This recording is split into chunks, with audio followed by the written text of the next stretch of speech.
Hello everyone. Today we are here with Askin Demir, Director General's CEO, Blaise Diagne International Airport. Right. Hello. Hello. How are you? Good. How are you?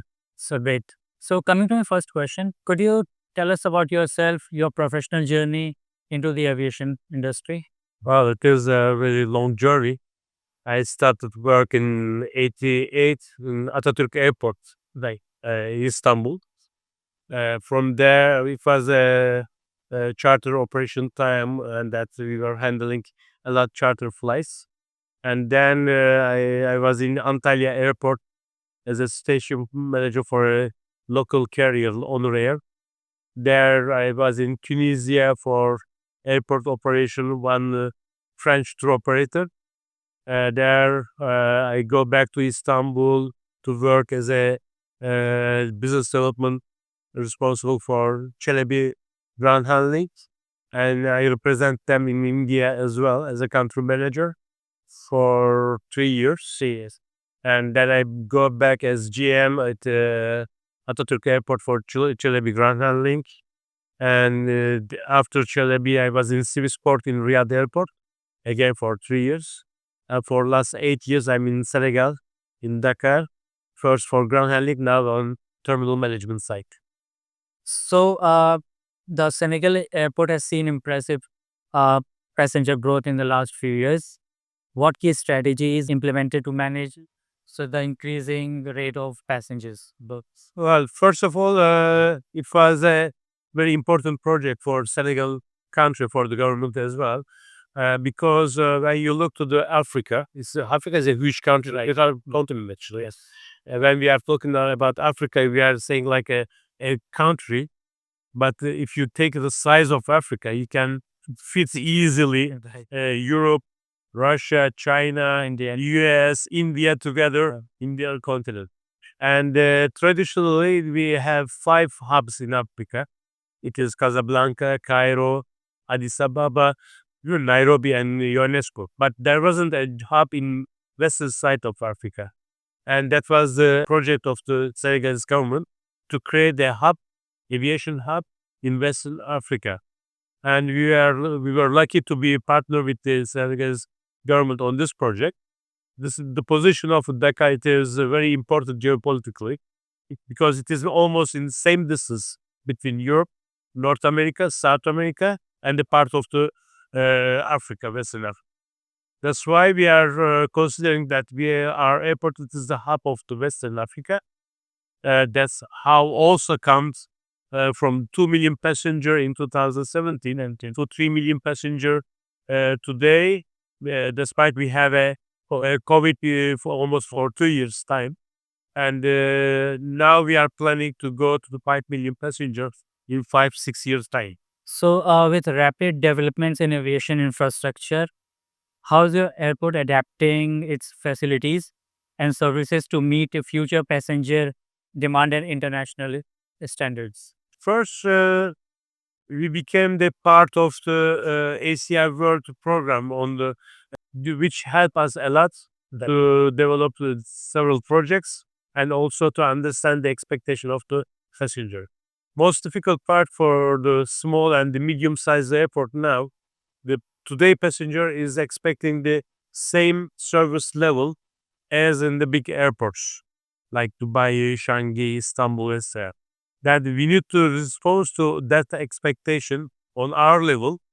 It is difficult to catch the level of those big airports, but on our level, and the response to maximum to expectation of the passenger. That's how we are working, and we have our collaboration group in our airport with all the partners, and we do the monthly meetings with them, and we are following several way with the surveys and electronic or physical the expectation of passenger.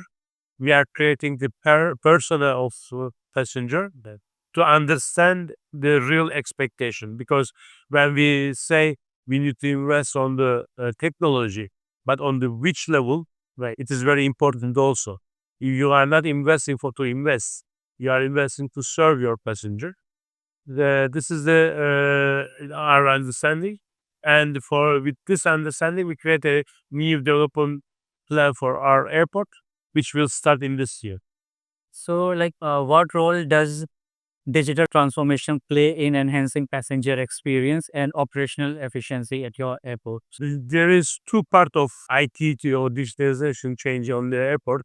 One, it is the visible site. The other part, it is the backstage. Right. Backstage for me, it is much more important because if you manage well your customer road in your terminal, in your airport, you can understand where you have facing the problems much more easy. That's why we focus first to manage the backstage from the visible side. On the visible side, and also there is a lot actors coming on, like custom, like immigration, like airlines, and you need to create the projects which can be accepted for those bodies as well. For example, on the opening of our airport, we had e-gates. We couldn't use it for a couple of years because of immigration regulation and because immigration department wasn't ready to use those systems.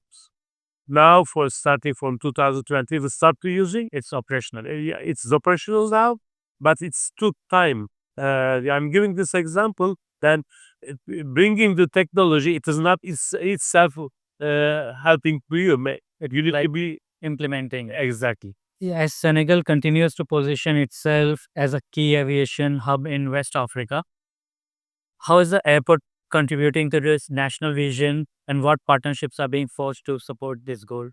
Well, actually, we are one of the major player on this. There is two important player for Senegal. One, it is the local carrier, national carrier, right, at Senegal. The second one, it is the airport itself, and that's why we are participating several conferences, also the fair, tourism fair or aviation fair, to represent, to be ambassador of the Senegal, to create new lines, new destinations, and I think we were doing quite well. Last 2 years, we could manage to have 10 new destinations, which is not historical destination for Dakar, and 4 new airlines. On my return in 2 weeks' time, we are expecting the United Airlines. That will be the first time the United Airlines flying to Dakar from Washington. And inshallah, we will have also Air Canada in next year, and to create a direct line between Montreal and Dakar. So, what challenges do you foresee in scaling airport capacity and infrastructure? And how's your team preparing to overcome them? And the challenges, there is several challenges. There is external and internal challenges. And for example, opening new lines is not that easy sometimes, like, because you need to have other investment around the airport, like the hotels, resorts, or conference halls, and which can help to bring the passenger. And unfortunately, on the uh, tourism side, we the country, it is a little slower than us. The second contract is protection of the national carrier, and that's not helping too much to the airport to create new lines. And third, it is also the global situation, like a war between Russia and Ukraine, and new regulation coming from not United States but from their president Trump, and which affect a lot actually. We are following all this development, creating new project and understanding from those, and keeping all first at the level and try to improve our services. Sustainability has been a buzzword, priority in aviation sector. Yeah. What initiatives and what kind of measures are you bringing in your airport? Well, I believe aviation, it is very easy target, and that's why, for example, the movement, the flight shame became very famous.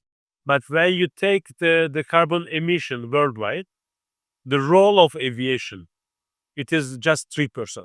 Within this 3% of aviation, the role of the airport, it is another 3%. We are 3% of 3%. And although it is that's small, we are taking a lot action actually.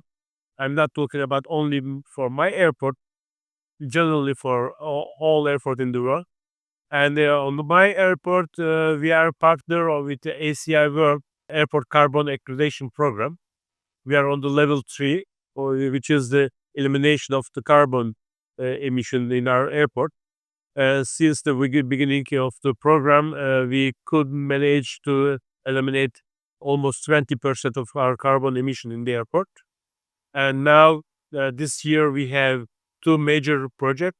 One, it is with the solar farm, which will create almost 40 megawatt electricity, which cover all airport requirement. And also, we will implement some new equipment on the air side for providing the electricity to the aircrafts, and also air conditioning units, which will help to our airline partner to switch off the APU. With all these two projects, we can manage another 30% decrease on our carbon emission. In fact, So, looking ahead, what are your top priorities for the airport and in the next 5 to 7 years, like particularly regarding international connectivity and airline partnerships? well, as I said, the position of the airport, position of our government, Senegalese government, it is to create this airport as a hub for Western Africa. This is the target, and to create to reach to this target, and first, and we are discussing with Air Senegal and also the other partners to make more connectivity using our airport, and to have more connectivity between Western Africa and for the rest of the world. And the main target for now, it is Northern America, and adding more connectivity in Europe, which is our main market. And also with those connectivities, creating more connectivities in Western Africa, which is around 13, 14 airports. And we believe we can play this role and to reach 5 million passenger very shortly. Right. That is great. One last question, like what kind of, initiative and infrastructure you have for handling big cargo, air cargo? Air cargo, it is one of the most important activities for us, because I'm talking about the V hub. It is not only for passenger, it is also for cargo. And luckily, we have a very important project in Dakar with Dubai ports. They are building new Dakar ports, and I think it will be operational in 2 years' time. And in line with this project, and we already signed an MOU with the Dubai ports, and we are planning to have new cargo terminal, which will uh, triple our capacity. And the position of Dakar, it is very critical, because we have the highway constructions is for our neighbor countries, to Mali, to Gambia, to Conakry, to also Mauritania. And also we will have a train connectivity between Dakar and the airport, but this project will go to Mali and Gambia, which make us very important hub position for passenger, also for cargo. Right. I think that is all. Thank you so much for joining. Thank you very much. Thank you very much. Thank you.